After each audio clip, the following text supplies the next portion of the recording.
இன்னைக்கு நம்ம என்ன பார்க்க போறோம்னு சொல்லி பார்த்தோம்னா, ஒரு நேயர் கேள்வி கேட்டிருக்கார். அவருடைய கேள்வி என்னன்னு சொல்லி பார்த்தோம்னா, ஸ்ரீராமரை ஸ்ரீ ராமச்சந்திரன் என்கின்ற பெயரால் அழைக்கிறோமே, இந்த சந்திரன்கிற பெயரை ஜாயின் பண்ணியிருக்கோம் இல்லையா, இந்த பெயர் இவருக்கு எப்படி வந்தது என்பதுதான் அவருடைய கேள்வியாக அமைந்திருக்கிறது. நியாயம்தானே? அவருடைய வம்சம் பார்த்தோம்னா அது சந்திர வம்சம்ங்கிறது கிடையாது. அந்த வம்சம் இஷ்வாகு குலம் அப்படின்னு சொல்றார். அதாவது பிரம்மாவினுடைய புள்ள மரீச்சி மனு அப்படின்னு சொல்லி தான் வரிசையாக அந்த கதை வரும். அதில் பார்த்தோம்னா ராமருக்கு முன்னாடி ஒரு 68 பேர் அந்த வம்சத்திலே வந்திருக்கிறார்கள். அங்கே ஒருவரை தவிர மற்ற யாருக்குமே அந்த சந்திரன்கிற பேரே சேர்ந்திருக்காது. அந்த இஷ்வாகு குலத்திலே ராமனுக்கு முன்னால் யாருடைய பெயரிலே சந்திரன் சேர்ந்திருக்கும்னு சொன்னால் ஹரிச்சந்திரன் அப்படிங்கிறத நம்ம படிச்சிருப்போம் இல்லையா. அந்த ஹரிச்சந்திர மகாராஜாவுக்கு மட்டும்தான் அந்த சந்திரன்கிற அந்த பெயரானது இணைந்திருக்கும். அதே மாதிரி தான் ராமரை பொறுத்தவரை அவருக்கு நாமகரணம் என்று வரும்பொழுது தசரத சக்கரவர்த்தி அவருக்கு பெயர் சூட்டும் பொழுது ராமா அப்படின்னு தான் பெயர் சூட்டினார். அதாவது ராவண்ணாங்கிற பீஜத்தையும் மகாரத்தையும் ஒன்றாக இணைத்து ராம் அப்படின்னு சொல்லி தான் அவருக்கு பெயர் சூட்டினாரே தவிர ராம் அப்படிங்கிற அந்த பெயரை வச்சு ராமா ராமன் தான் கூப்பிட்டு இருந்தாலே தவிர இளம் வயதிலிருந்தே அவருக்கு அந்த ராமச்சந்திரன் என்கின்ற பெயர் கிடையாது.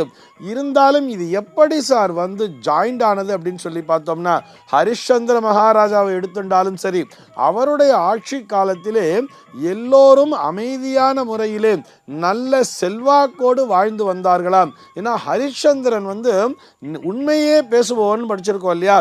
நேர்மை தவறாமல் வெறும் உண்மையையே பேசிக்கொண்டு வாழ்ந்தவன், இறுதி வரை சத்தியத்தை காப்பாற்றுவதற்காக போராடியவன் அப்படின்னு சொல்றோம் இல்லையா.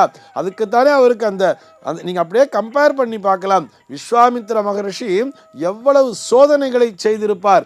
அத்தனை சோதனைகளையும் கடந்து ஒரு இடத்திலே கூட கோபப்படாமல், அதாவது அந்த ஹரிச்சந்திர மகாராஜா அத்தனையும் இழந்து, நாடு இழந்து, வீடு இழந்து, மனைவி மக்களையும் இழந்து, அவர் அந்த சுடுகாட்டில் வெட்டியானா வேலை பார்க்கும் பொழுது கூட தன்னுடைய அந்த தர்மத்திலிருந்து தவறக்கூடாதுங்கிறதுக்காக, சத்தியத்தை மீறக்கூடாது என்பதற்காக கோபப்படாமலே வாழ்ந்து சாதித்தார் அல்லவா.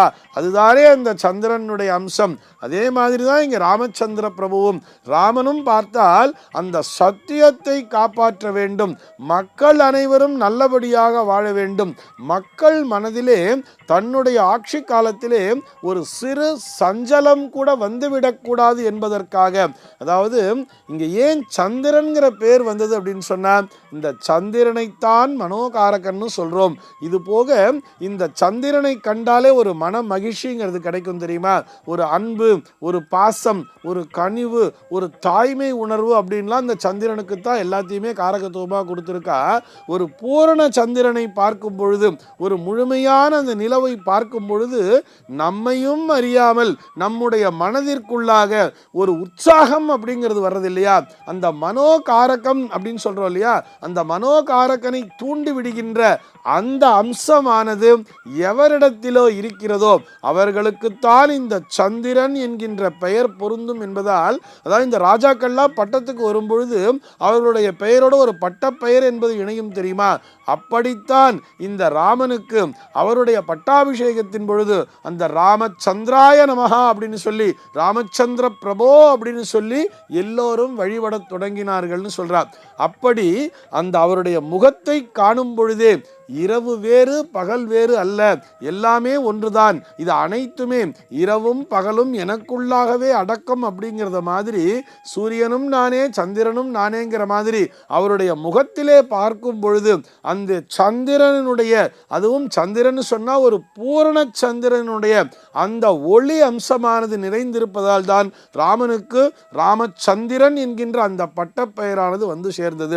நம்ம ஒரு லாஜிக்கலா யோசிச்சோம்னா, ஒரு ஜோதிடவியல் ரீதியாக யோசிச்சோம்னா, ராமனினுடைய ராசி என்ன நம்ம எல்லாருக்குமே தெரியும் தானே. புனர்பூச நட்சத்திரம் 4ஆம் பாதம் கடகராசியிலே பிறந்தவர் தானே ஸ்ரீ ராமச்சந்திர பிரபு. அப்படி பார்க்கும் பொழுது அந்த கடகராசிக்கு அதிபதி யாருன்னு சொல்லி பார்த்தோம்னா சந்திரன் தானே. கடகராசிக்கு அதிபதியாகவும் சந்திரன் இருக்கிறார்.